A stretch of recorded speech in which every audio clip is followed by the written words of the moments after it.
আসসালামু আলাইকুম। আজকে আমি পাউরুটি দিয়ে মুখে লেগে থাকার মতো স্বাদের রস চমচম মিষ্টি বানিয়ে দেখাবো।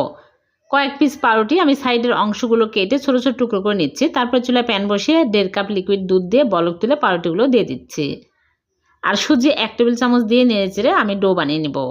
এরকম ডো হয়ে আসলে চুলা থেকে নামিয়ে আমি প্লেটে ঢেলে ঠান্ডা করে নেব। ঠান্ডা হয়ে আসলে 1 চামচ ঘি দিয়ে ভালো করে মথে নেব। তারপরে আমি মিষ্টির শেপ দিয়ে নিব। এরকম করে ছোট ছোট করে আমি রস চমচম মিষ্টি শেপ দিয়ে নিচ্ছি। সবগুলো মিষ্টি আমি এইরকম করে বানিয়ে নিয়েছি। এখন এগুলো তেলে ভেজে নেব। একটা একটা করে দিয়ে উল্টে পাল্টে ভালো করে ভেজে নিতে হবে। যখন এরকম হালকা কালার হবে তখনই তুলে নিতে হবে। সবগুলো মিষ্টি আমি ভেজে তুলে নিয়েছি। এখন আমি মালের মধ্যে দিব। চুলে প্যান বসিয়ে দিয়েছি চিনি 1/4 কাপ দিয়ে নেড়েচেড়ে ক্যারামেল হয়ে আসলে 2 কাপ লিকুইড দুধ দিয়ে দিচ্ছি। আর চিনি দিয়ে দিচ্ছি 2 টেবিল চামচ দিয়ে নেড়েচেড়ে বলক উঠে আসলে চুলা থেকে নামিয়ে মিষ্টির উপরে দিয়ে দিলাম।